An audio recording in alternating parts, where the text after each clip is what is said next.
My first guest, a dear friend. A man I've known for some 30 years. I call him Mr. Warmth. He'll be appearing this week, the week of June 6th at the Golden Nugget in Las Vegas, and then the July 4th weekend, he'll be in Bally's at Atlantic City. Busy. How he found time to come by here, I'll never know. Don Rickles.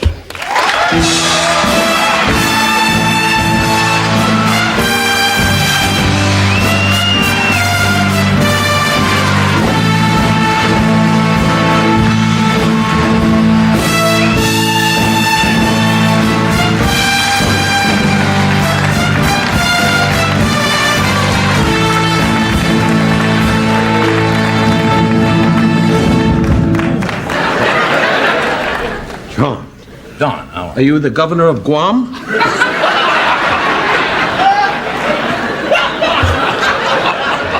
Aren't you getting a little older? I know your age. The prom's over. All right.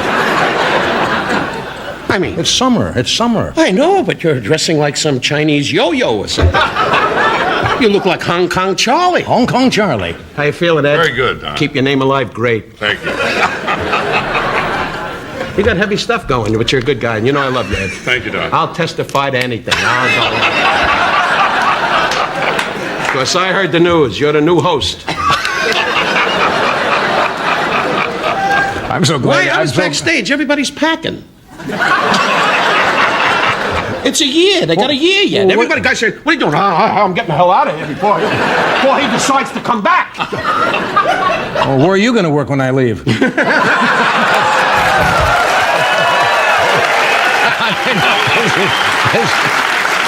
This is about it, you know. Arsenio Hall is going to be at the house for dinner. That's right, about another year. Yeah. I wish you luck, John. Thank you, Don. I think it's time you moved on. I think so. I'm not saying that facetiously. I'm not retiring. I'm just stepping down as the host of this show. You're finished. There are other things I want to do. Stop trying to be graceful. They asked you to get out, and you're walking away. Ed's staying on. That's his deal. Well, stay on and take Severson with him with the funny jackets and hope they skyrocket. Jay Leno's going to work in the crowd selling peanuts. But don't worry, John. You got $40 million. You should walk away. Come on. I know what you got. I saw your house at the beach. I'm comfortable. Comfortable? Comfortable? When a man spits, there's a guy to catch it. Doesn't everybody?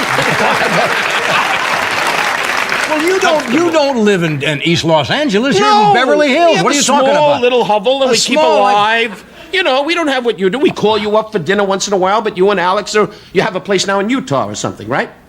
Yeah. Are these too fast? No. Oh. Now you know why they want to dump them. You ask the man a question, he goes, nobody ever asked me that before. Yes, You're great, though, Ed. You keep leaning over like you know what's going on. That's why he stayed here all these years. Yeah. You're right, John. Charlie attention. You got it. Has no idea when the show's over. He goes, I was so bored. I just want to get back to my life. Oh. Hello, Bambi.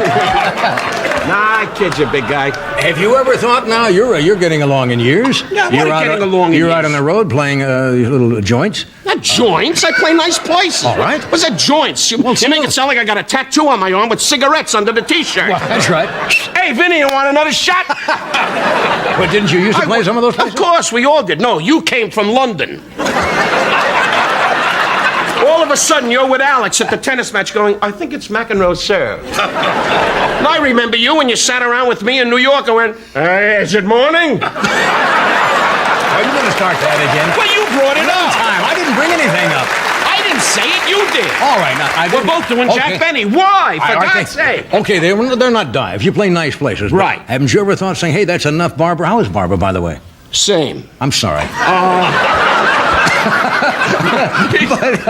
She's a typical Jewish wife. She's wearing the jewelry now and signaling ships. Are we there yet? Now, haven't you ever thought, hasn't Barbara said, hey, Don, you've worked all your life. Why don't you just stay home now and, you know? No, I'm going great. You're the one that's finished. No, I'm not. No. Hey, don't sell me down the river. I'm hot. I'm going with Ed. We're having our own Tonight Show. And then I'm going to get my kid on Star Search and skyrocket. But no, I don't think about retirement. When the audience doesn't show up, like tonight. What I want to say. Let me do this, and then we'll come back. Don't beg. It's your show for another year. That's right.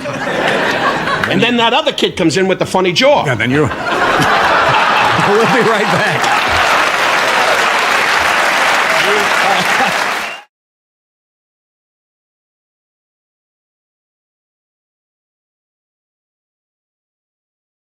The following program is brought to you in living color on NBC.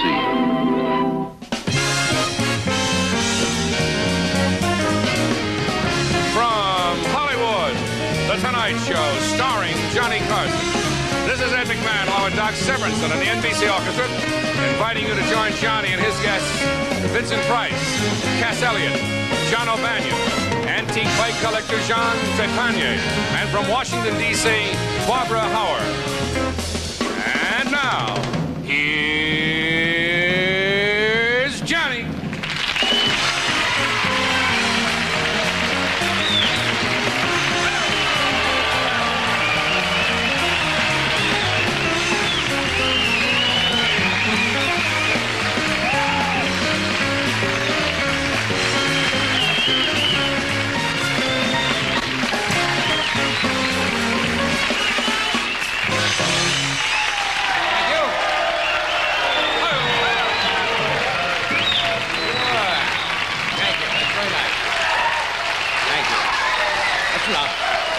Thank you.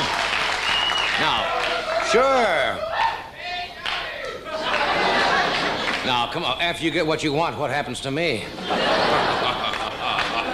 You won't respect me in the morning. I believe a man is innocent till proved guilty, right? Right. So please withhold your judgment till the monologue is over.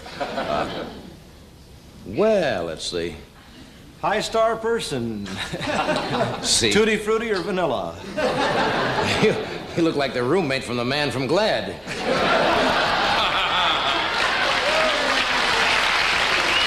Hi there. That is a great looking suit. Thank you. I tried hard to have something decent on tonight. Yeah, but that's... Only missed by about that much. Yes. This is a last week of autumn, isn't it? It is? I just told you it was. Oh, all right. It's for this joke, it's the last week of autumn. Autumn's beautiful in California. You can always tell autumn in here. You know, the leaves turn brown the same color as our lungs. that's You'd how throw you the calendar upside down for that That's joke? right. For that joke, I made it the last week of autumn. You sound good tonight. No, you're going to be good. Now, you see, last night we had an older crowd. Yeah, no, we did. This is a nice, good-looking young crowd. Last night, you can always tell when you...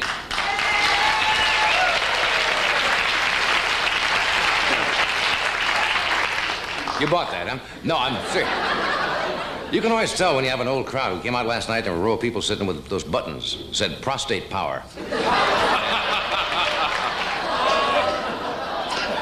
Well, let's see what's in the news today. The big news, of course, is that Vice President Agnew went to the Speaker of the House, Carl Albert, and asked to be impeached. True. And Carl Albert says, I'm sorry, you'll have to wait your turn.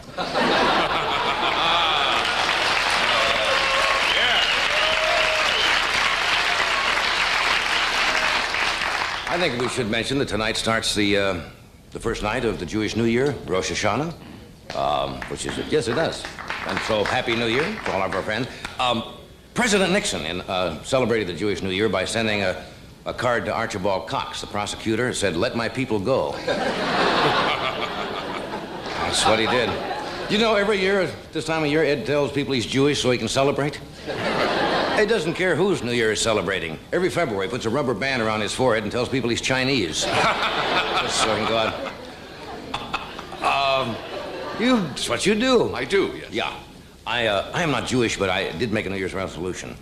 I'm never going to have that corned beef sandwiches at Nate and Al's about 12 o'clock before you go to bed. Did you ever do that? Yes. It's like a 6-day war in your stomach. Grim. No, in honor of the Jewish New Year, McDonald's has a special. You want to make a guess? Instead of Big Mac, they're making a Big Murray. And Bagel McMuffin, which I think Bagel is kind of McMuffin, nice. right. Yes, Bagel McMuffin.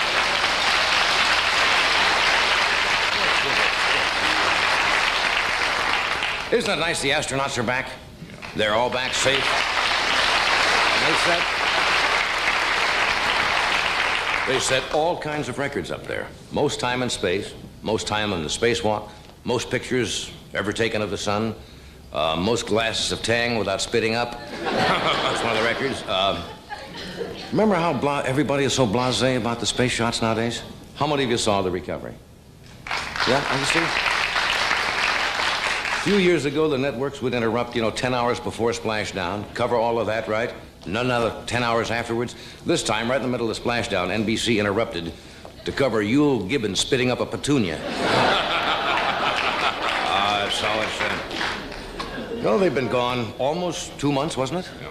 And they had a lot of catching up to do. They want to find out, who's first place in the American League, who's first place in the National League, who's left in the White House. And they were up there 59 days. I don't stop, friends. 59 days, and of course, no women. And scientists are, Now, wait a second, I'll get to it. Scientists are making about a test to see if they have any, signs of, physical impairment because of that space up there. They did make an astounding discovery. They'd never seen a space helmet with horns on it before. That's what the doctors found. Did you know they took 77,000 pictures of the sun? You know why they took that many? No, why? They had to take that many till they got one that wasn't overexposed. They were shooting right into the sun, you see. The next trip is going to be in November. Did you know that? Yes, The next Skylab. I wouldn't be surprised if Nixon and Agnew try to get on this one. It's going to last a lot.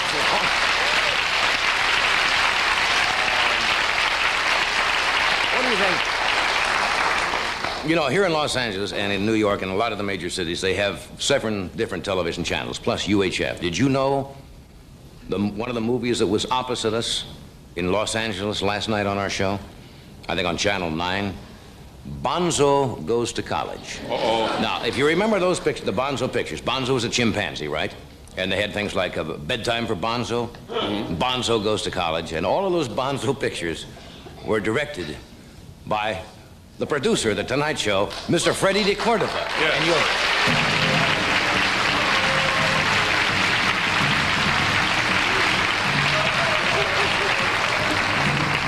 It's nice to know that a man who made a monkey is a star in charge of my career. Fred, I'll make you feel at home. No, you directed that, all of those, right? Bedtime for Bonzo, Bonzo Goes to College, Bonzo Gets Rid of His Tension. You don't remember you saw that one? That was, here's a sign in the green room.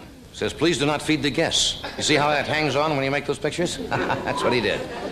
Ooh. Okay, let's move right along now.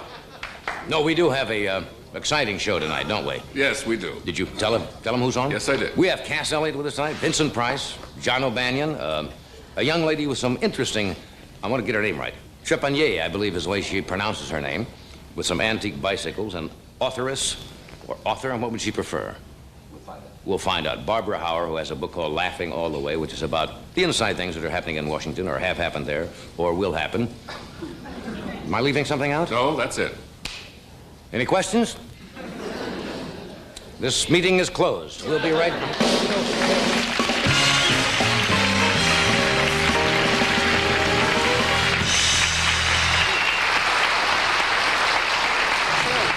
What? It's made out of sails. What is that? Really, that's This is my nautical suit. made out of sailcloth. Yes. Very pretty. So we stuck our little tootsies underwater, and we ducked under the waves we did. Oh,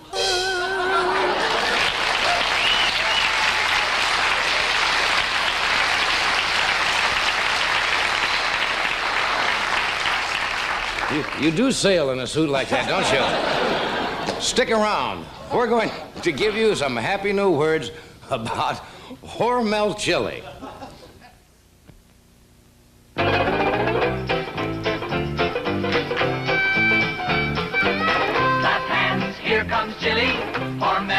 good time chili. Clap hands for Hormel chili now. Clap hands for Hormel flavor. Great taste you're bound to favor. Hormel's the good time chili now. Oh yeah! Hormel's the good time chili now.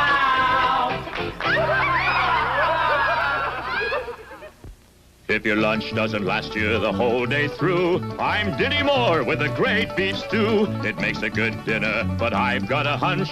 Why wait for dinner? Have it for lunch. It's meat and potatoes, good lean beef in a gravy rich beyond belief. Just try my stew. I've got a hunch. You're gonna like having dinner for lunch. Look for my thumbprint on every can and have dinner for lunch.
We are back. Fred looks like he's going on a yacht tonight. Doesn't he? Yeah.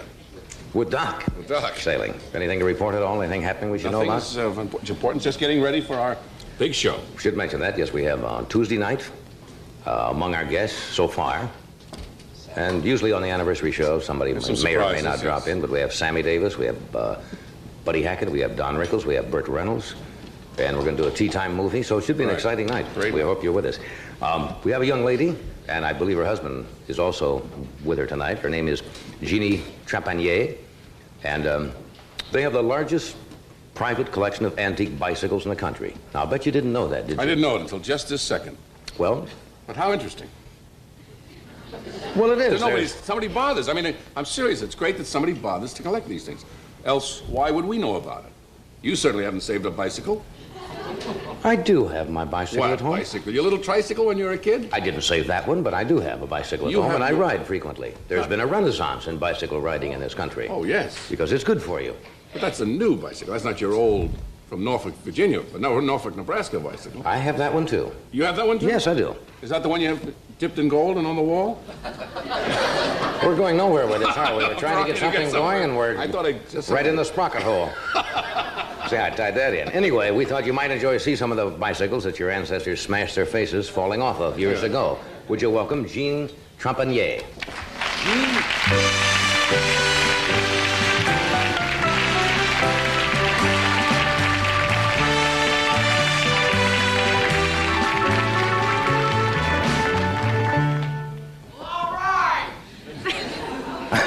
We got a very Victorian audience here tonight.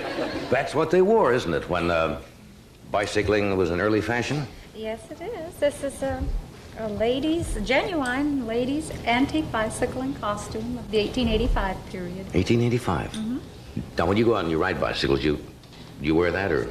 I only wear this when I ride my antique bicycle. The antique bicycles. This is rather an unusual collection you started. What got the interest started in collecting bicycles? Well, my husband's a born collector. Yeah. And he started collecting when he was 9. Just odds and ends. And then he bought a buckboard by mowing lawns and working. And then when he was 11, he traded it in for a 1914 Studebaker. Got his parents to drive him all around in it. All right. Then one thing led to another, and he started collecting automobiles. Bob's a great swap meet goer, and he was there one day, and this man had a pamphlet on antique bicycles. He wanted it. Struck up quite a conversation with the guy, and The guy says, well, he says, if you're so interested in this book with old bicycles, would you be interested in an old bicycle? So he says, sure. That's so all it took, huh? That's all it took. That afternoon we went over, and that's where we found Is this the where you beginning. find most of them? You go to these kind of swap meets and then... We find them at the swap meets. We find them all over the country. Of course, now people know about us, and they write to us. And when you say antique now, in furniture, they say an antique, to be an antique, has to be over 100 years old, but bicycles, what is the definition of an We consider our antique? bicycles antique right at the turn of the century and before. Mm-hmm. We have bicycles going back to 1830. Is that right? Mm-hmm. Are they valuable? I mean... Yes, they are. They vary in price depending on who is selling it, how old it is, and how rare it is, and the condition it's in. Could you tell if somebody forged, furniture forgery and stuff like that is very popular. How could you tell if somebody, a clever metal worker or something, got together, and are there certain things you have to know about them so you don't get... Bob can spot them. Is that true? He can spot the phonies, yeah. So nobody could really make up something and... Not really, and pass no. it off. No, the workmanship and the tools they had to work with and just everything about it just dates it. What's the most expensive bicycle in your collection? Well, it's a tandem. It was made in England, and our latest offer on it was $5,000. $5,000? That's expensive. For one bicycle. Is that like the old bicycle built for two? Do they make those anymore? I guess they do, Yes, don't they? do. Still make bicycle but built for two. they're a lot different. Okay, we're going to take a break, and then we're going to show... Oh, we have some... Oh, that's right, I want to show these. You said there's some that you've been trying to get that you cannot get. There are bicycles. I mean, we have found a lot. We've collected. We have over 200 bicycles now. Are these legitimate drawings of things that do exist? Yes. You'll meet the fella who did these. And turn it the other way, please. The other way? No. This way. Oh, this way. Oh, yes, I see, yes. I start going about Wednesday now. All right, what do you call that? That's a... These are bicycles that they were made. We would love to acquire them if they could ever be found. Well, there are more than 2 or 3. How many people are in this thing? 8 people? The eight-man tricycle. This is the 8-man tricycle. 8-man tricycle? Yes. It weighed about 1.5 tons, and it's about 17 feet. Why would anybody build an 8-man tricycle? Well, I don't know. Everyone had their own inventions. Throughout history and bicycles, there are so many inventions you just couldn't believe. Yeah, that's rather weird. Well, if you think that's weird, folks, wait till you see this average couple. This one was made about 1890, and it's a Jatho bicycle. This we do not have. We have not seen a real one to buy. We would love to find one. Well, probably all the people who wrote it killed themselves riding it. Yes, I don't think they're around That's anymore. a strange-looking bicycle. Now, you're putting me on with this one. No, I'm not. This came out of one of our pamphlets. This carriage was propelled by dogs and the man. You put dogs inside the wheels and run around like a And hamster? you just hope the dogs don't fall over. This bicycle was made in France in 1880. It's the way Con Edison gets all their electricity in New York. They have dogs running on this. That's very unusual.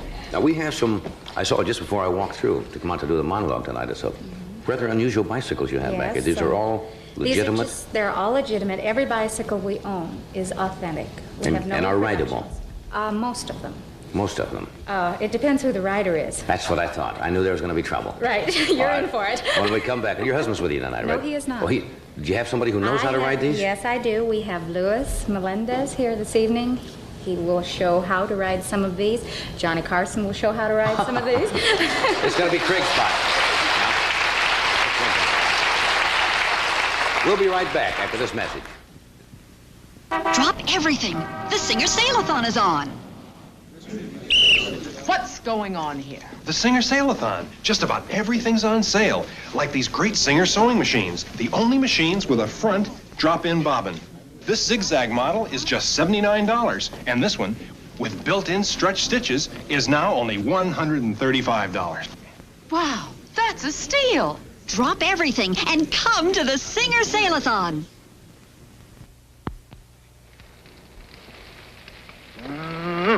To me, steak is something mighty special. So I treat it special. with A1 steak sauce. I think A1's the difference between just eating steak and really enjoying every bite of it. You know, for me, there's only one steak sauce. A1 and steak. Nothing better together in the whole wide world. A1 and steak. I like it.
If you just joined us, this unusual thing, not this unusual thing, this is Jeannie Trapanier, but this is a bicycle. What year would this be?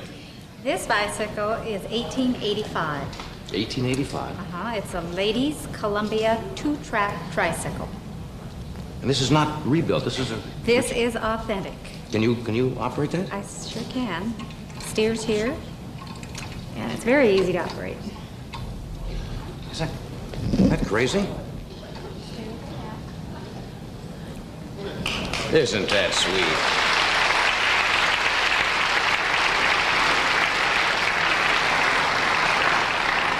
Why don't they make those anymore? I don't think we have craftsmen smart enough anymore. That one looks like it's fairly easy to ride. It's very easy, yes. Like a training wheel for a 747. Coming back here. You can't reach back here, can you? We'll be back there soon.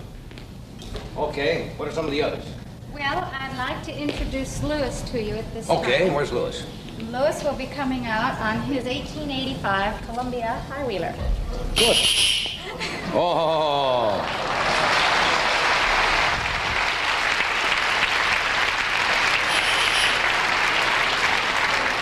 Now that's not easy to ride, is it? Well, you let us know. You make it look so easy. pessimistic, John. You want me to? How do you get on? How do you get on? Yeah. Well, Now, come on, this could be dangerous, right? let me turn it around this way so they can see the trick step a lot better. Well, there's a little step on the small Well, wheel. here's a step here called a trick step. Yeah. And the beginners generally get on this way. Right. I think it'd be better if I tried. Okay. Put one foot up here. 1 foot there. Now, when you learn to ride this thing, you have to just grab the handlebars like this and Push scoot off. along and stand up on the trick step. Right, And and learn then- to, balance on it.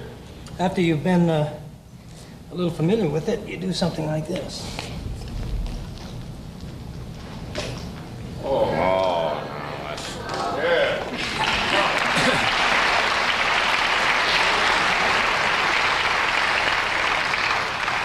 That takes a while, John. Yeah, I don't know whether I should... that could fall over. No, we can help you up here. Oh, and, that's good, then. You can get a good feel of the machine. I don't want to have the seat Ed, you're a surgically big fella. removed. Well, let's wait for Ed. Let's wait for Ed. Okay, you might... No. Fine. Put your hands on the grips. The hands on the grips. Okay. Stand up. Get on.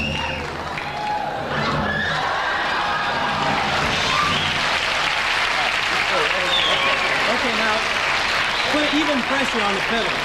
Yes. You let me know when you want to go. What? If you want to release, we'll release. No, don't let me go.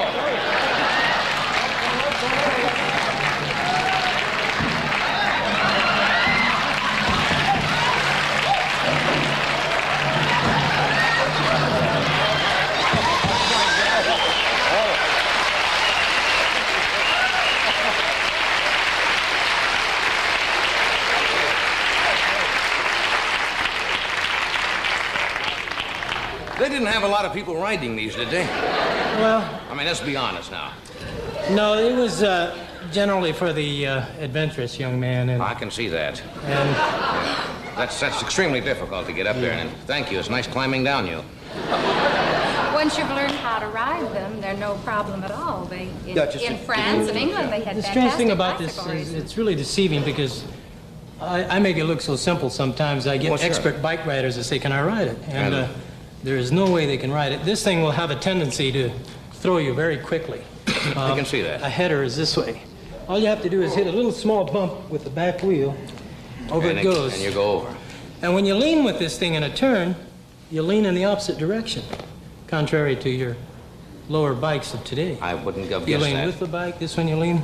That's really crazy. What else we got? All right. Well, we thought since you did such a good job on this, you'd like to try our bone shaker. The bone shaker. The bone All right, shaker. what's that? Which one is that? This is the bone shaker. This was made in the 1840s. It's made of all hand-forged iron All iron and wood, and wood. All right. and it's very heavy and very slick. This, by the way, is the first bicycle with pedals. Good heavens. That's all This metal. one weighs No. Where does this 60 get? pounds. Is this from England too? No, this very comfy. Well, that's not Okay. too bad. Now, That's bad. That's bad. That's bad. That's bad. Yes. okay, this one isn't really Maybe you difficult. can catch yourself. We should line you up. Okay, go ahead.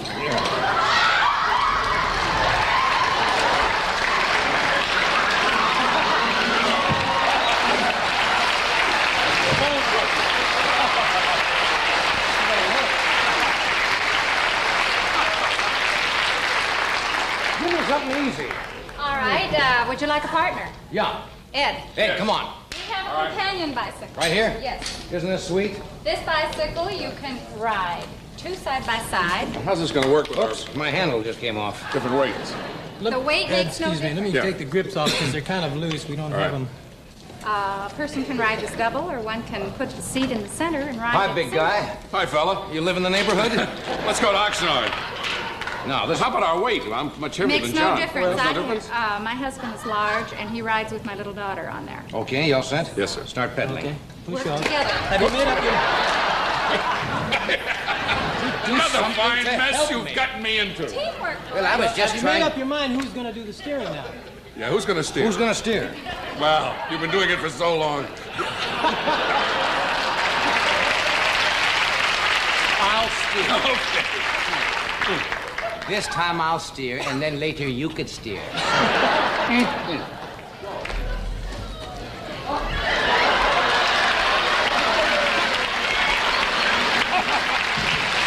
Just where I wanted to go. I can go back to a commercial.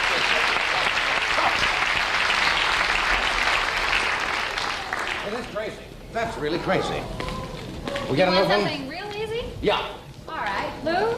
How about our Bellmobile? Is that very easy? What else? Is that this one here?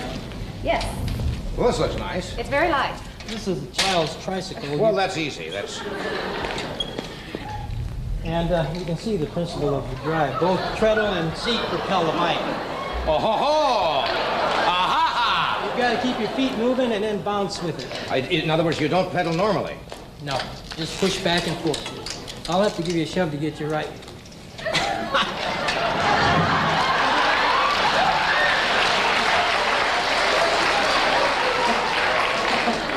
The seat comes up and up.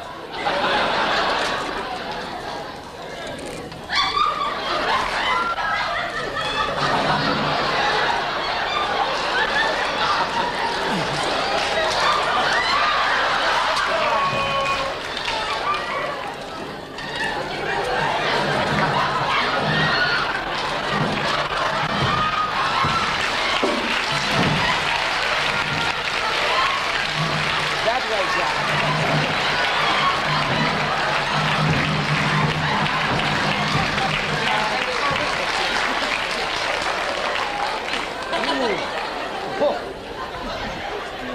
That's the funnest bike of all. That is really insane. We gotta say goodbye? Yeah, I thank you so much for being here, Jeannie. Thank you.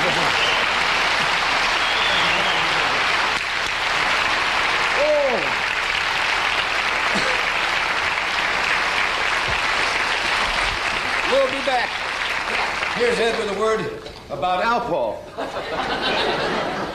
If you've ever been awakened by a cold, wet nose, you know your dog has a lot of different ways to show how he loves you. And you show your love lots of ways, too. One of the nicest, from our dog's point of view, is by feeding him his favorite, Alpo. There you go, pal. Okay. Like this Alpo beef chunks dinner that Colonel here really is looking forward to. Alpo is something that most dog foods don't. Real beef. Nice, big chunks of it. That's what sets Alpo apart from most of the others. Meat byproducts and beef chunks. And you know how your dog loves that. The other thing that you can be sure about with Alpo is that every can contains all the vitamins and minerals recommended to keep a dog healthy. So if your dog isn't already getting Alpo, consider switching him to it. Because we think Alpo Beef Chunks Dinner is a very nice way to say, I love you, to your dog. You know, this is National Dog Week, sponsored by the Pet Food Institute. And Alpo would like to join them in saying, deserve to be your dog's best friend. You got it all.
If you just joined us, we have Miss Barbara Hauer with her tonight, who has a book called Laughing All the Way about Washington and some kind of inside stories. Vincent Price is with us, John O'Banion. And this gal here, we have not seen for about a year. I don't think she's been with us. But this Friday night, her first television special called Don't Call Me Mama Anymore will be shown on CBS. And this is her latest album, which RCA, which happens to have the title of the same name, Don't Call Me Mama Anymore. Would you welcome, please, Cass Elliot. Cass?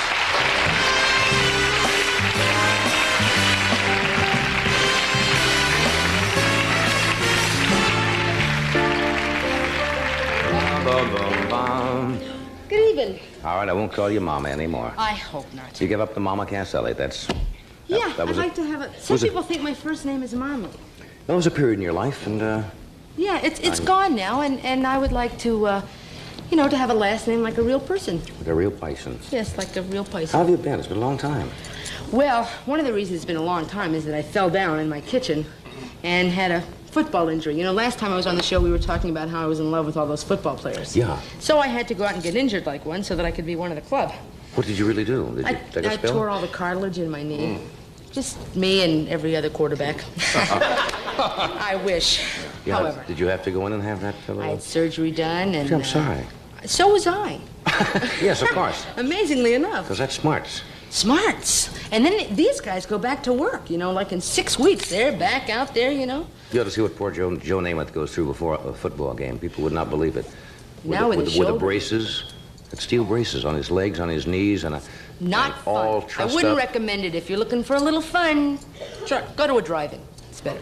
All the accidents, everybody who gets hurt happens in the home, right? Most of them. Somebody that's what falls they down in the say. bathtub or the kitchen like that. Yeah. Were you excited about your special coming up? Yes. Did you have fun? Who? I really did have fun. I know Dick Van Dyke is on the show. Joel Gray. Joe Gray. It's the first time I've ever done a show that I had a little bit of control over, you know, and Did what you wanted to do. for the most part, and I saw it yesterday, and the first time even when I've done this show, I never watch it. Why not? I'm nervous, you know? Oh, come on. Oh, come you on really? yourself. You've been doing it 14 years. You're not nervous. You don't no, care. not 14, not yet. Oh, well, 11. scratch two 11. or whatever. But, I mean, I get nervous, and so I never watch myself, and I went yesterday to a screening, and I saw it, and it's okay. It's okay. Yeah, some of it's real good, and some of it is, but that's all right. It's good. Yeah. Well, Joel Grill is not bad. Academy Award winner. Yeah, not chopped And liver. Dick. Somebody said you got... Maybe he is chopped liver. Somebody No. said you had the animal.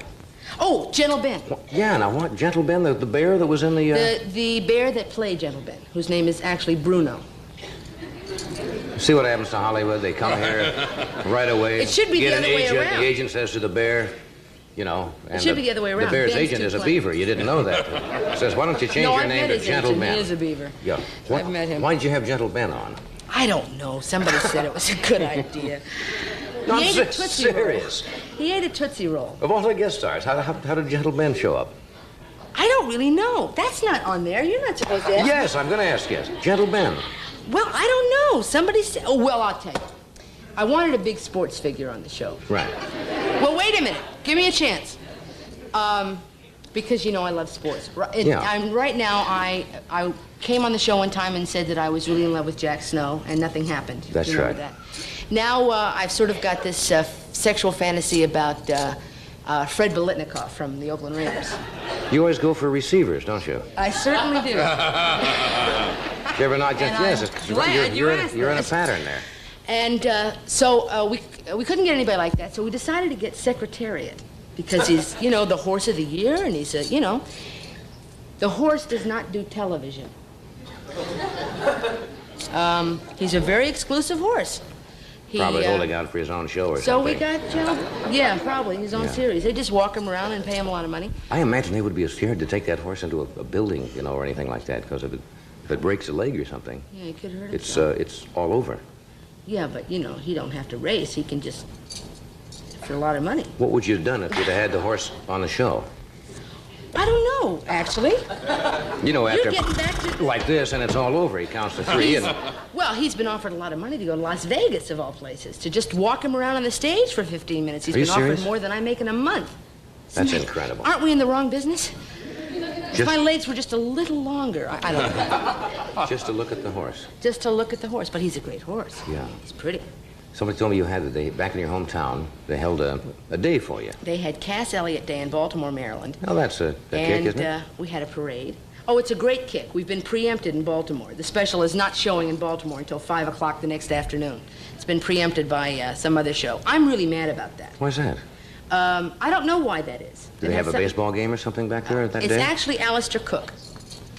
So when I get to England, I'm going to punch him in the mouth. Preempted in your own hometown? In my own hometown. We even had the mayor and everybody. And just, you know, and it was and signs and a parade, and Were you born there? Is that where you started? I was born there and raised in that general area, Washington, Virginia. You know, that whole area. It's always a thrill when you go back, though, and they hold a parade. It was a great thrill. I mean, we really had a, and especially have a parade. I mean, you know, I could show, you know, my family who told me, you'll never make it in this business, kid. You know? Did you say we have some film or we have to do a commercial? No film. Would you have a piece of film? Is this from the, Now, I have not seen this, What's so this don't from? expect me to be blastingly witty here. From the big day in... I didn't know we had any film. All right, let's see the big day in Baltimore. Every day you learn something new. They'll probably preempt this, so they won't be showing it.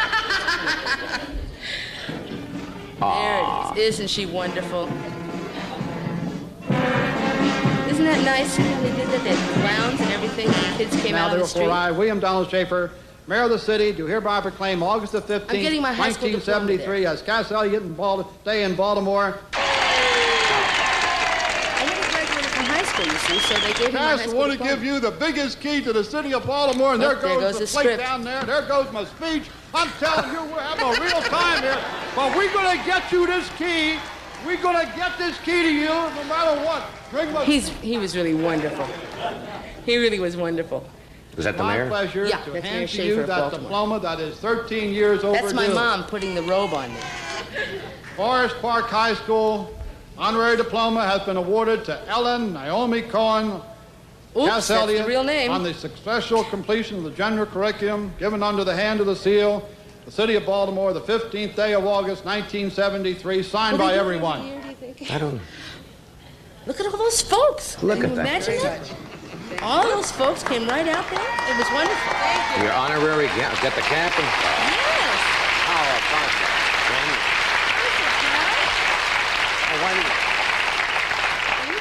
Why didn't you ever finish high school in Baltimore? Actually, because I wanted to go into show business, and I had taken all these courses to go into medical school, and I was accepted into medical school, and I thought if I didn't graduate from high school, they couldn't send me to medical school. So I quit 2 weeks before graduation. But I wear my high school ring all the time. I'm crazy. What can I tell you? Got your still high school ring? So I wear my high school ring, and then they said, we're going to go back. We'd like you to come back. I said, I'll come back on one condition, if you give me a diploma. So I think that's they kind of did. right. I did the same thing when I was in college. I cut two courses and didn't finish the exams and had to go back and do it later because I had a job at a radio station. And at that time, that sounded like the thing to do. You know, nice split, Now went that down and I'm took the grateful job. that I got my high school diploma because now I can get a decent job, you know, and get out of this business.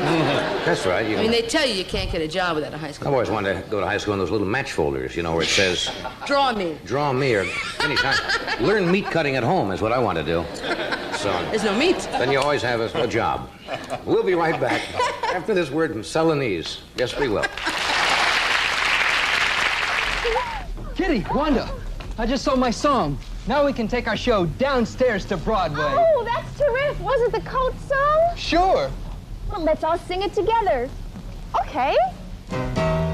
It's a playable, stretchable, comfortable kind of a day. Da-dee-dee. Life is woven with Fortrell, and we live in the action-packed way.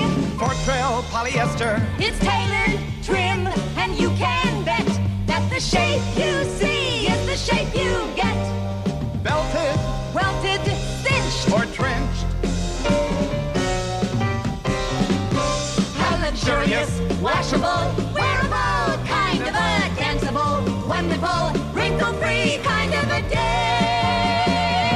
Raincoats woven of Fortrell polyester for comfort, stretch, and action. Fortrell. Look for the name on the tag in the store.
pollen you said was getting to you today?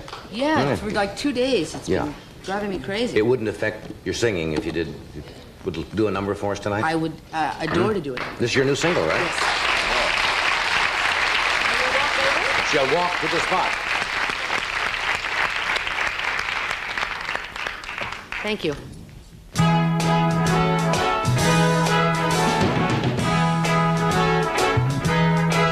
I'm coming to the best part of my life, catching fire, climbing higher. There's nothing I can see to hold me down. I'll keep trying till I'm flying, and I'm feeling no pain. There's a song that's hung in my brain. I wanna sing.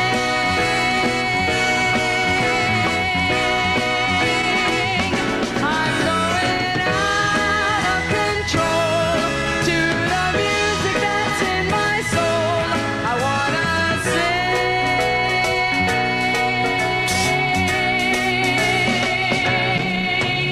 Today could be the best I've ever known. If I take time, I can make time. I'm going where I've never been before. Won't be long now.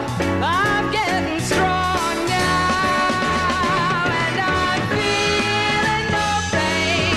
There's a song that's hung in my brain. I wanna sing.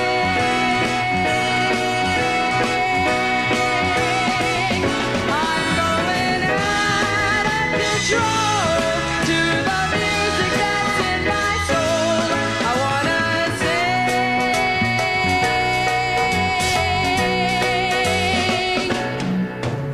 I finally feel the future's on my side.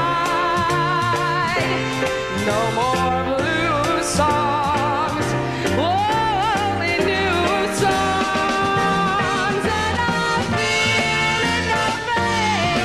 There's a song that's hung in my brain. I wanna sing.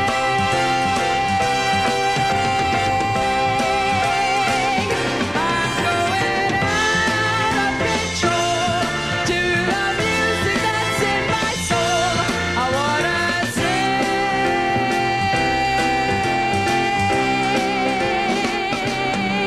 'Cause I'm coming to the best part. Yes, I'm coming to the best part. Now I'm coming to the best part of my life.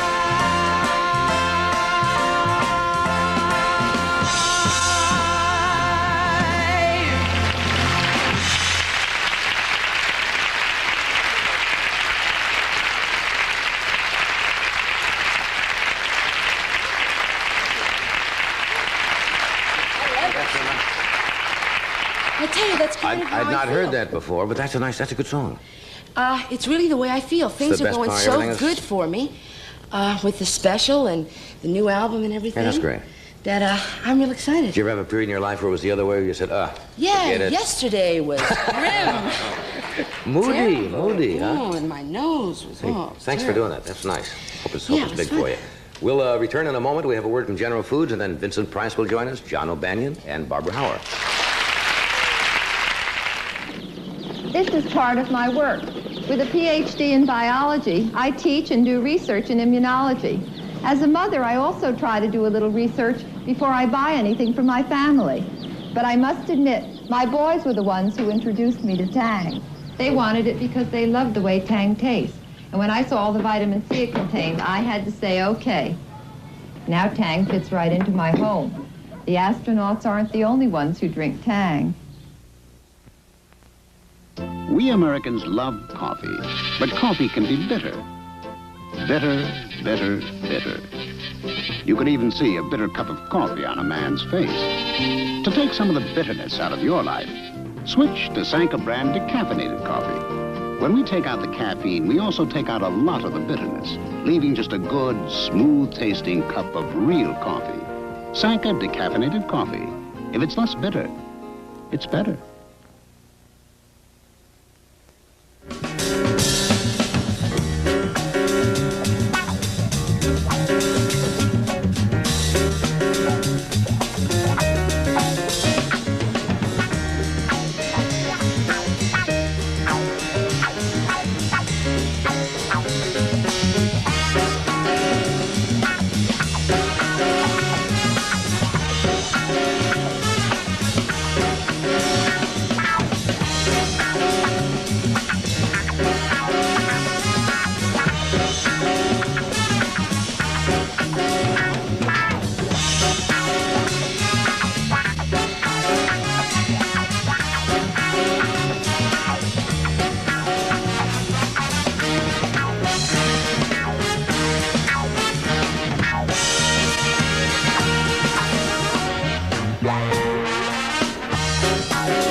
I'm a big Vincent Price fan. I always have been.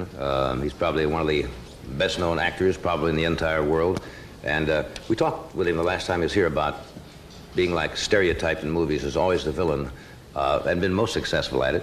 And off-screen, when he's not acting, he has a great variety of interests. Art, of course, is one of them. He has a beautiful book called The Treasury of American Art. And his newest film, what would you think the name of this is? Theater of Blood. Is coming out soon. Would you welcome, please, Mr. Vincent Price? Yes.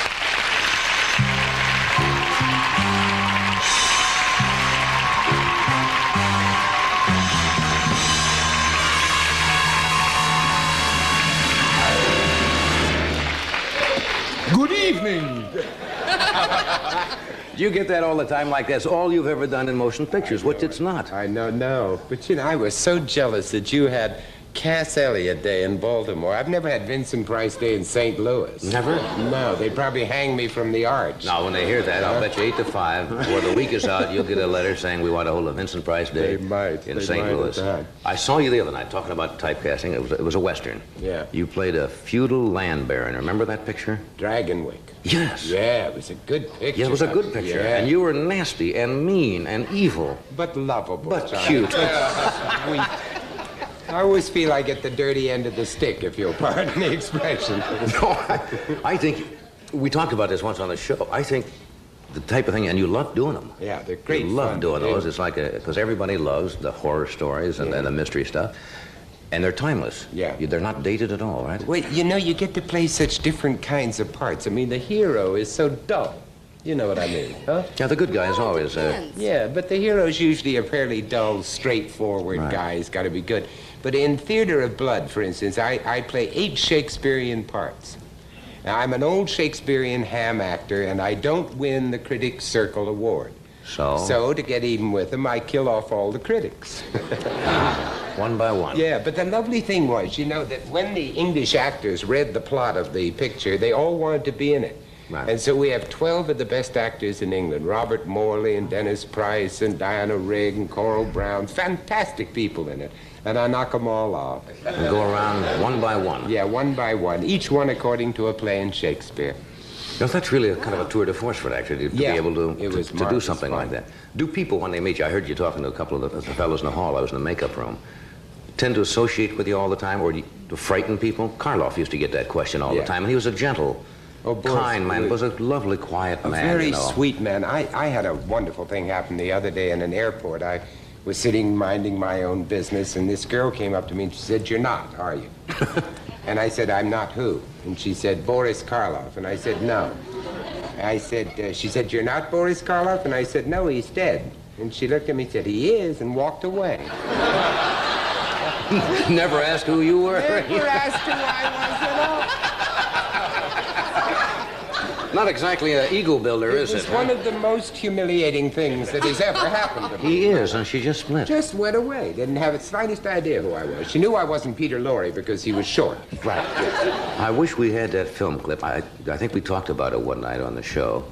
And I think you were in that picture. Did you do a picture with Peter and Boris? And Boris and Basil. I did one called Tales of Terror. And another one, yeah, somebody saw it. And you know, though, that this week in Paris, there's 7 of my pictures playing in a film festival. Can you imagine anything more depressing? Not a bit. I think that's great. People love that. Yeah, I think they do. They go all night long on the Champs-Élysées. There's nothing else to do in Paris anymore. But no, that film clip I was talking about, and I don't know who had it, but I saw it one night. And there was a scene where you were trying to break into a safe or something, and it was at the outtake. It was never in the picture, of course. And you were breaking up. Yeah. You were putting each other on. Now, there was something so strange about seeing you and Karloff and Laurie acting like children and giggling when this was supposed to be a very intense, diabolical scene, and all of a sudden somebody would do something to somebody, and you'd all sit there and giggle. But Peter was the most hysterical man in the world, you know. He had marvelous gags. We did a picture called The Raven. Oh, sure. And it was a wonderful kind of spoof. And as we were walking down, I always keep my folks buried in the house because it's very convenient. I can get at them, you see. Right. And so we were going down to get a little hair of a dead man down in the cellar. And when we got down there, Peter went along this great balustrade and all of this marvelous stuff, you know. He said, I guess it's kind of hard to keep these big places clean. And so we got down there, and I opened up the coffin, and I reached in, a hand came out, and I said, down, Daddy, down. And I got a little bit of hair and said, forgive me, Father. And I said, I keep him here. And Peter said, here? Where else? Yeah, he was a nice man. He never said a word in the script, but it was very funny. Yeah. Hey, the book is lovely. I was just looking at it. It was a lot of work, but it was great fun to do. I know of your great and tremendous knowledge of art. Well, I'm fascinated by American art, you know, because I don't think a lot of people think there is anything called American art. Yeah, if you ask people to name painters right away, they start thinking they're Rembrandts and Renoir, French painters, so English painters, but there is a really very, very real American art. As a matter of fact, I've just been invited to go to Poland. No jokes. Oh, no way. And to look at their picture? No. No. Oh, that's unfair. Now, you know. That's unfair. Now, that was, make it Estonian. That's Estonia or whatever. Silly. No, we're going to take a lot of American Indian art over there because they love anything to do with the West. And I have a great big painting called The Death of Sitting Bull, done by an eyewitness, an Indian. Is that right? So I'm going to take it over there and lend it to them and to the Russians. Is the great majority of American art, the American Indian, a great percentage of it? A lot of it is, but I think it's the first book that has 2 living American Indian artists in it. That's great. Let me take a quick break here, and we'll return in just a moment. Stay with us.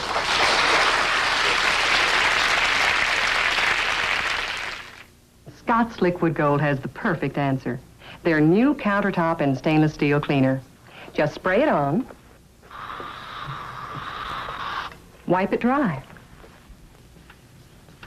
You won't believe how it cleans off dust, grease, water stains, fingerprints. Clean, polished, and looking like new again. Try the newest member of our family, Scott's Liquid Gold countertop and stainless steel cleaner. Would you dare to skip a day with your antiperspirant? I did. With Mitchum for problem perspiration. I believed at $3.50 its protection had better last a long time. It did. Through the first day and even the second day. Yet Mitchum's buffered to be gentle. Yes, you might even skip a day with Mitchum. It's that good. Now for perspirers who prefer a soft, absorbent powder every day. New Mitchum Spray Powder.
That's for our band.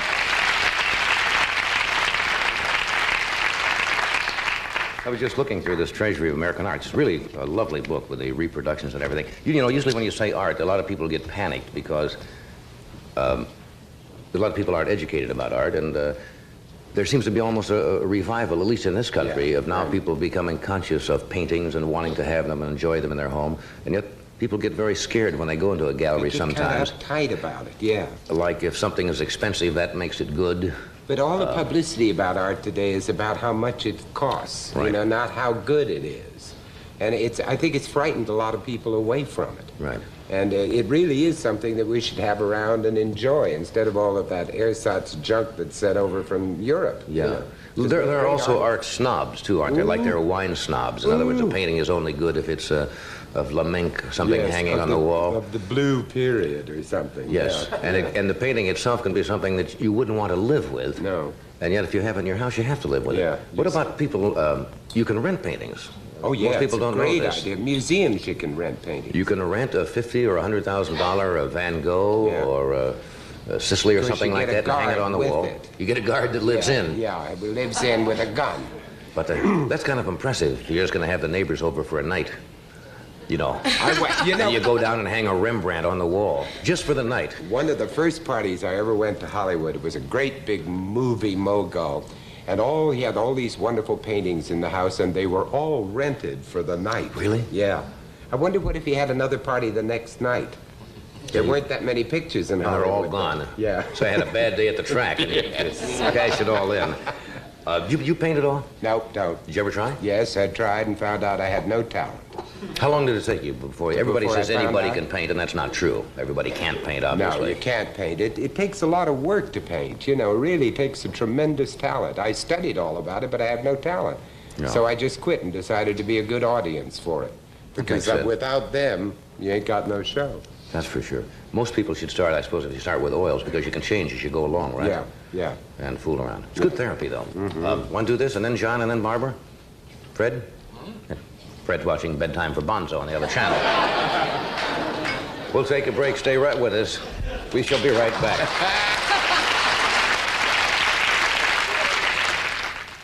As you know, your body is curved all over. We're going to take one of those curves and show you what happens on Simmons Beauty Rest coils. Because they're individually pocketed and compressed, they're free to push up and fill in all over. But at equal pressure, these ordinary coils don't fill in as readily. That's why Beauty Rest gives you all the support you need to get a good night's sleep without having to work at it. It's like an overnight vacation. Boy, get just a few pounds overweight and you feel like you're dragging around a ball and chain.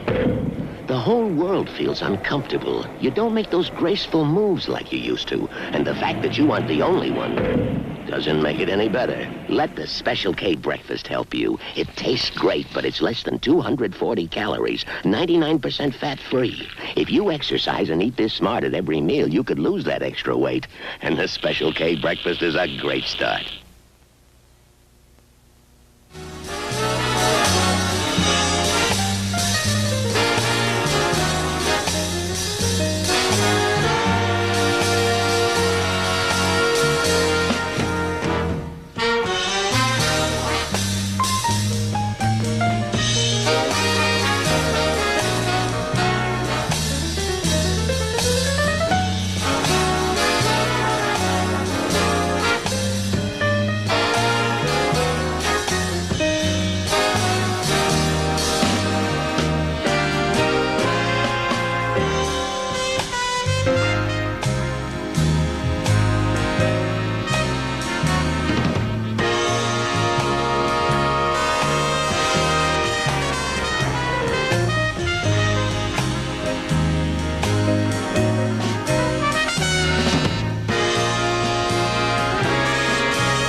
John O'Banion made his first television appearance with us several months ago, and some very nice things seem to be happening with his career. He opens October the 29th in Houston at the Regency Hyatt House and starts recording with Bell Records in just a few weeks. He's a handsome young man and a fine singer. Would you welcome, please, John O'Banion.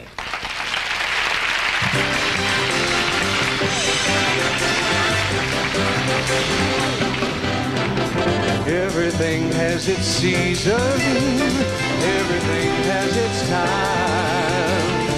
Show me a reason and I'll soon show you a rhyme. Cats fit on the windowsill, children fit in the snow. Why do I feel I don't fit in anywhere I go? Rivers belong where they can ramble. Eagles belong where they can fly. I've got to be where my spirit can run free. Got to find my corner of the sky.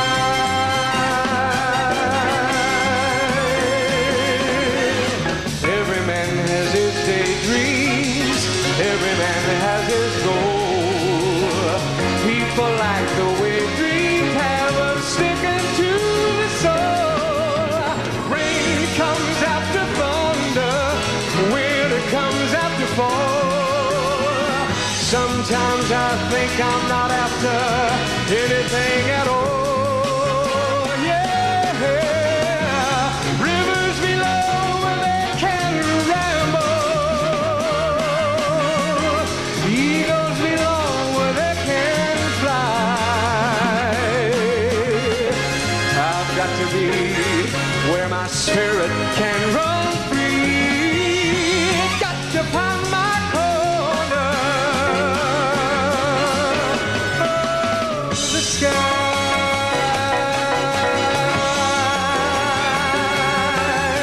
Maybe some misty day you'll waken to find me gone, and far away you'll hear me singing to the dawn, and you wonder if I'm happy there a little more than I've been, and the answer will come back to you like laughter from the wind. Yeah, rivers below where they can ramble. Eagles belong where they can fly. I've got to be where my spirit can run free.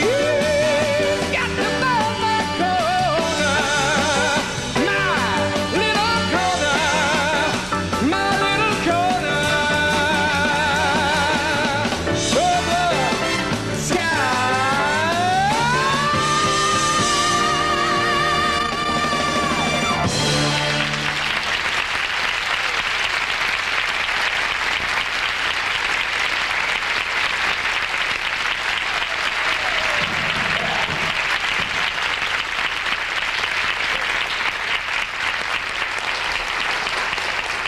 That's John O'Banion. He's a fine singer. I think you're going to be reading a lot about him because he also smokes in bed. Little humor there. After this brief word from our sponsor, Barbara Hauer will join us and we'll talk about her new book. Honey, this morning I'll make our pot of coffee. Thanks, but I want Taster's Choice freeze-dried. It tastes like ground roast. But for breakfast, we need a pot of coffee. So we'll make a pot of Taster's Choice, huh? I take out the basket, boil my water, then add Taster's Choice 100% freeze-dried coffee. You see how neat? No messy grounds to clean up. Can I butter the toast? For ground roast flavor, Taster's Choice by the pot. It's a neat idea. Take a good look at your wood paneling. Looks dull and faded. Well, Scott's Liquid Gold was specially formulated for wood paneling that has been dried out by heat, air conditioning, and sunlight. It's not a cover-up, but goes down below the surface to restore and preserve the natural beauty of fine wood.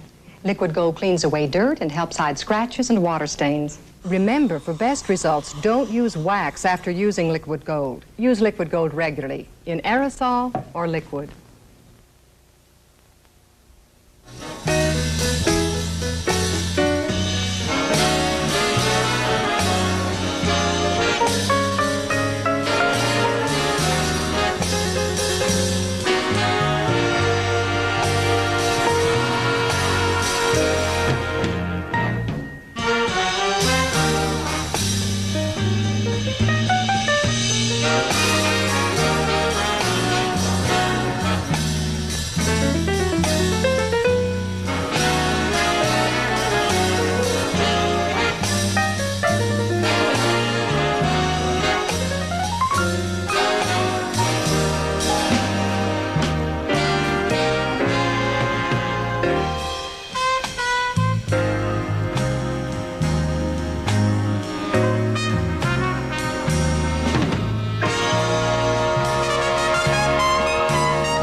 is with us this evening. She has a book called Laughing All the Way, which is a bestseller.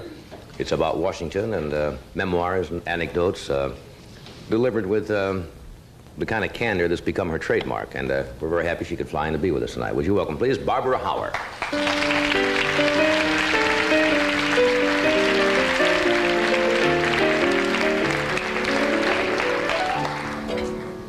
Welcome back. Thank you. I'm glad to be here. I must tell you, it's my birthday, and I want to thank Cass Elliot for singing the best song a woman who's 39 years old could have sung on her birthday. Today's the beginning of the best time of my life. Is Thank this your you. birthday? Yes. Well, happy birthday.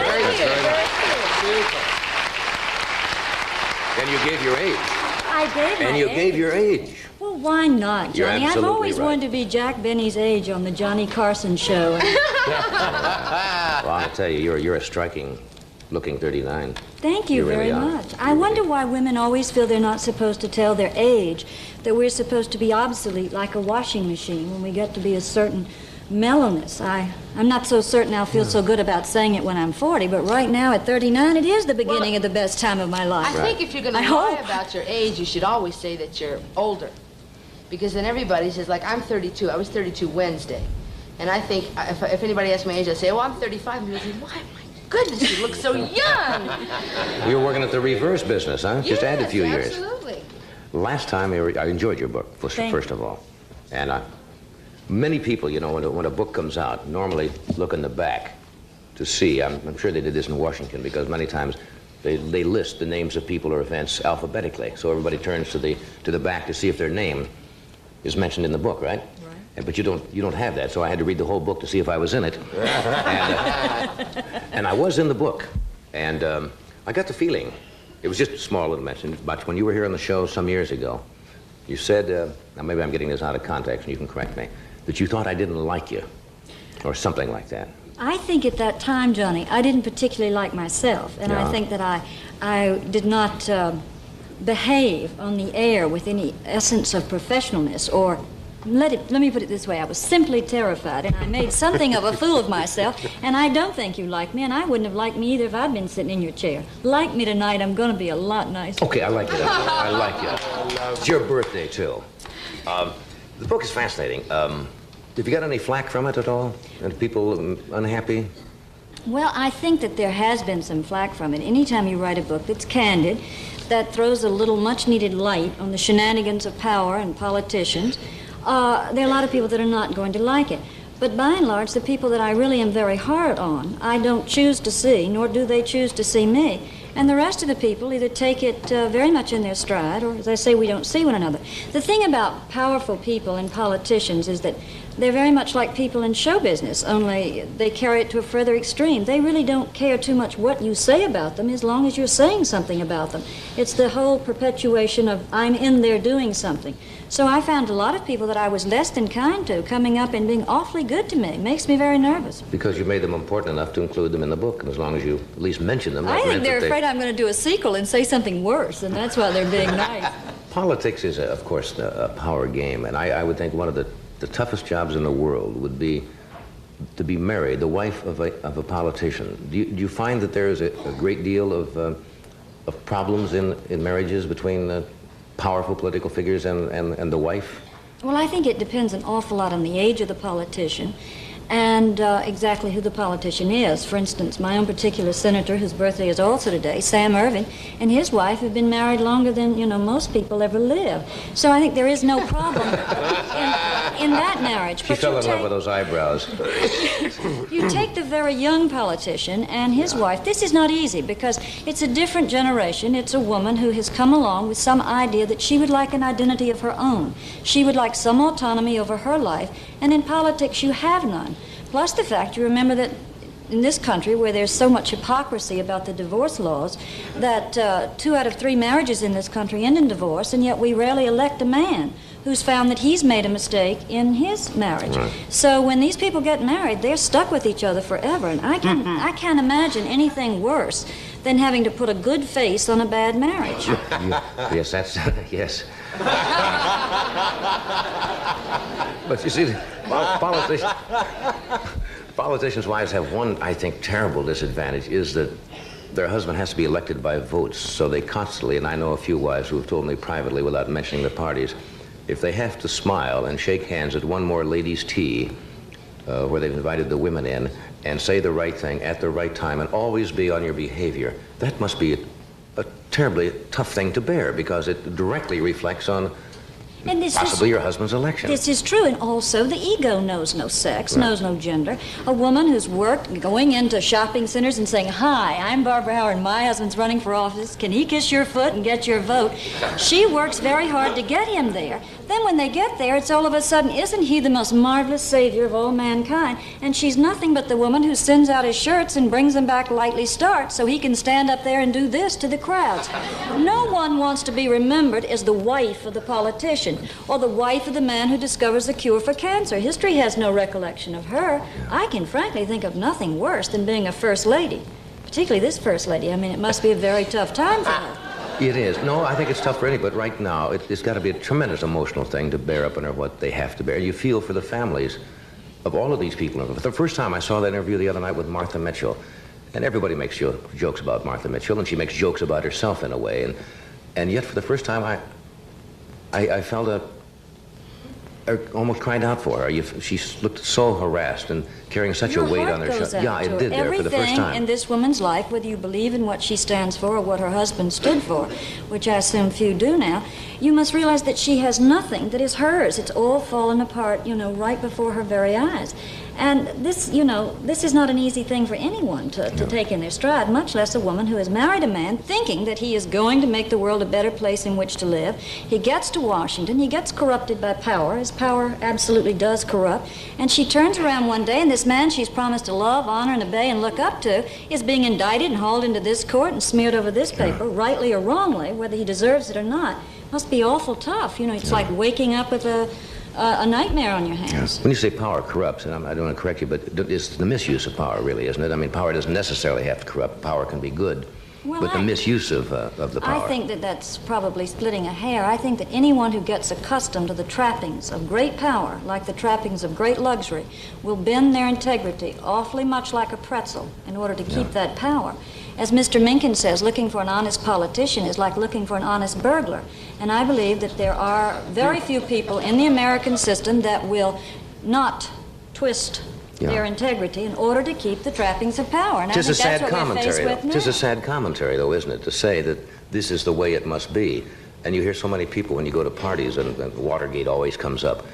And a lot of people will say, well, that's the way politics works. This is not really important. I mean, everybody and all administrations have done these things, but not to this extent, really. I mean, this is absolutely, and this is what's been so bad about Watergate, is the apathy has now turned around to being absolute cynicism, where people will say, "Oh, don't tell me about Watergate. I'm tired of it. They've all been stealing us blind. They're all robbers."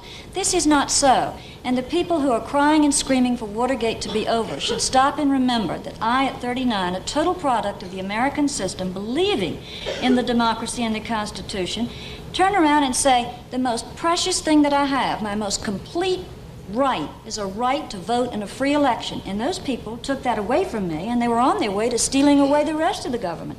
Yeah. So you can't just sweep that aside. That's just something you've got to remember.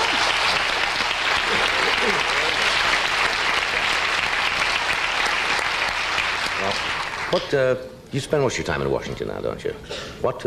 It must be a rather uptight place right now. It is so uptight. It is the most uptight place. And of course, the constant conversation now is about Vice President Agnew.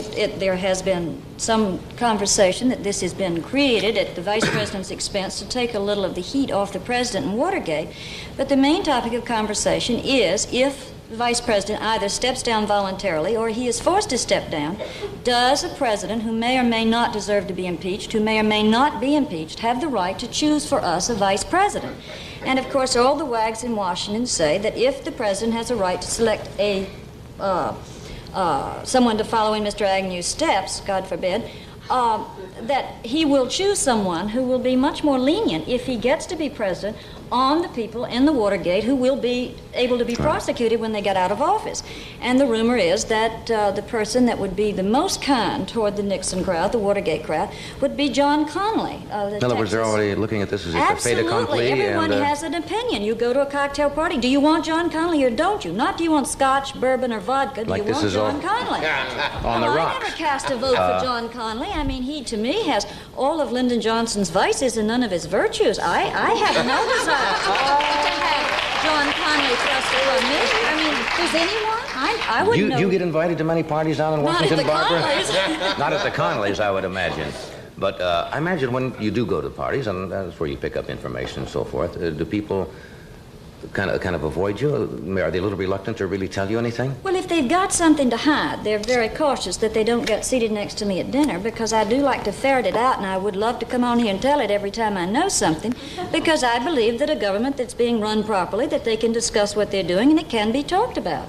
So there are a few people who still avoid me like the plague, and the number's growing, I guess, after tonight. I think it was John Ehrlichman who said when he was testifying about something, he was tired of seeing senators or congressmen coming onto the floor half in the bag or under the influence of alcohol trying to make decisions like this was a great deal of this going on in Washington.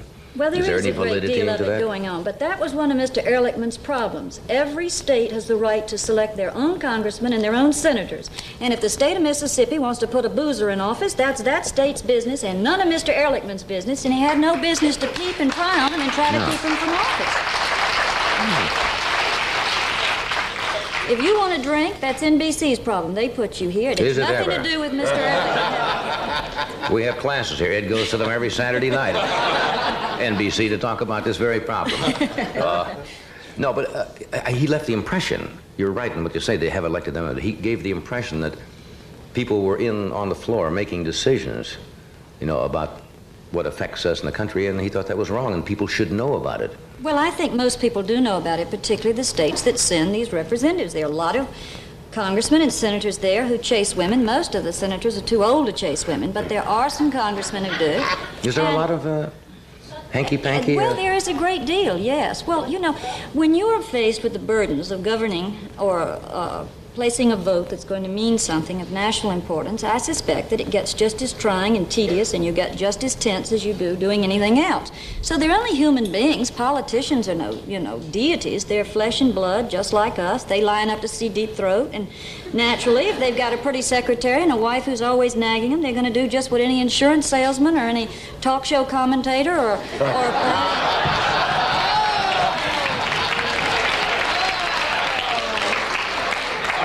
I try not to get too tense. So that there is a certain amount of it, I suppose. That's normal, why would we expect them to be any different than we are? Well, Buzz Aldrin, the astronaut, came out the other day and said he was a little tired of the American people trying to hold them up as godlike people, the astronauts he was talking about, because they're not the all-American hero. They're, as you say, have all the foibles and peccadillos, I suppose, that everyone has. As a taxpayer, I'm getting tired of holding them up there in the sky. You really think that's too long, huh? I think it's getting to be a bit much. When you can't buy a piece of meat for your plate, but you can hit the moon, there's something, I get a little conservative. I didn't know I had that kind of conservation. You should be able to have both. Yes. We'll take a break. We'll be right back. I didn't know it was your birthday.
book is fascinating. It's called Laughing All the Way.